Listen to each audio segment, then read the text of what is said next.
Exposure modes. What are they and why to use them? There are two sets of modes, although they are really separate and people get confused. The first are the actual exposure modes, auto, P, S, A, and M. Then you have the exposure scenes. These are separate from the modes. For us, it is sports and portrait. Exposure modes. This is what's on the top of your camera. On the top is the Nikon dial. On the bottom is the Canon dial. So the standard exposure modes are auto, P for program, S or TV for shutter priority, and A or AV for aperture priority, and M for manual. Mode auto. The camera will make all the exposure and focusing decisions for you. The pro is it's easy for a new photographer. Cons. You have no control over the subject selection. The camera will select what and who to focus on.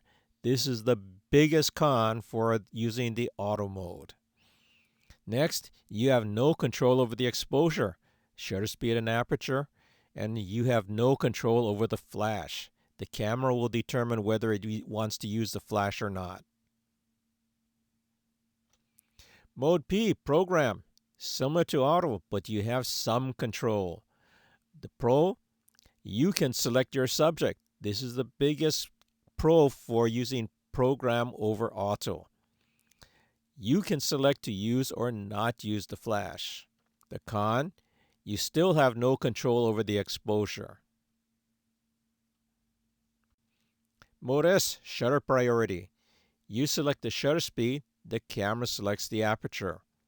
Pros, you can select the appropriate shutter speed for the specific sport or event, such as 1/2000th of a second for baseball or 1/15th of a second for flowing water. Cons, if it is too bright, the camera could select the smallest aperture and still overexpose. If it is too dark, the camera could select the largest aperture and still underexpose. You have to monitor the selected aperture and exposure and adjust the ISO to keep the aperture in the desired range. Mode A, aperture priority. You select the aperture, the camera adjusts the shutter speed. Pros, you can select the appropriate aperture for the shoot, such as a large aperture for maximum light or a small aperture for more depth of field. Cons, as the sun sets and the light level drops, the camera could select a shutter speed that is too slow to freeze the action. So, you have to monitor the selected shutter speed and adjust the ISO level to keep it in the desired range. Mode M, manual. You select both the shutter speed and aperture. Pros, you have control over both shutter speed and aperture. It is not affected by difficult to meter lighting conditions. Cons, you have to determine and set the correct exposure. Because it's manual, the camera is not doing this for you. If the lighting changes, you have to change the exposure. Mode M with auto ISO. Similar to Mode M, you select the shutter speed and aperture. However, in this case, the camera will select the ISO. Pros, this allows you to select the desired shutter speed and aperture and let the camera control the exposure with the ISO. Cons, in difficult lighting conditions, the camera can get confused and set an incorrect ISO level. Exposure scenes.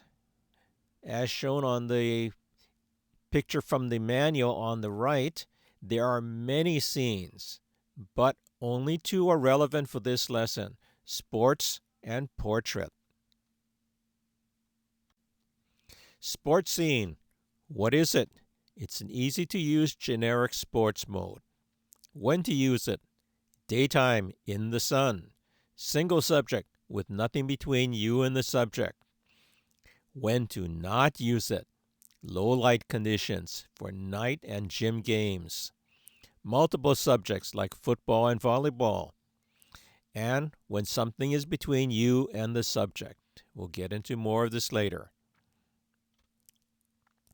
Why we do not use sports scene at Carlmont. The limitation for our school are, first, limitation on max ISO. For us, this limitation is fatal. Autofocus uses all area closest subject logic. Does not work for team sports. ISO limitation. The limitation on maximum ISO on the camera. On the Nikon D5600, the maximum ISO that the camera will go up to is ISO 3200. On the Canon T7i, it goes up to 6400. You have to determine this for your camera. As shown just with these two cameras, the max ISO could be different. The issue is the exposure in our stadium and gym. The stadium at night is ISO 10,000 at 1/800 of a second f4. ISO goes up to 25,600 in the corners of the field where the football players tend to run towards. In the gym, the ISO is 6400, 1/1000 of a second, f2.8. Here's the problem. The D5600 can only go up to ISO 3200 in sports scene mode. That is way short of what we need in the stadium and gym. Thus, if we used sports scene on the D5600, we would get horrendously underexposed pictures. Autofocus limitation. Sports scene autofocus uses all area closest subject logic. In multiple player sports like football or volleyball, our subject is often not the closest subject. For instance, in this picture, our subject is number 20 spiking the ball. The closest subject is number 10. Sports scene would focus on number 10, not on our subject, number 20. That is the problem with autofocus. Portrait scene. What is it? It's an easy-to-use portrait mode. The lens is set to the largest aperture for the shallowest depth of field. When to use? For an individual or a few people. When to not use it?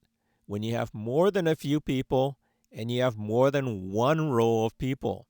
Or when you want the background in focus, for instance, the scoreboard, tennis court, or the golf course. Summary. There is no one best exposure mode for all situations. You have to select the best exposure mode for what you are shooting, the sport or event, the venue and lighting condition that you are shooting in. The end. Please like and subscribe.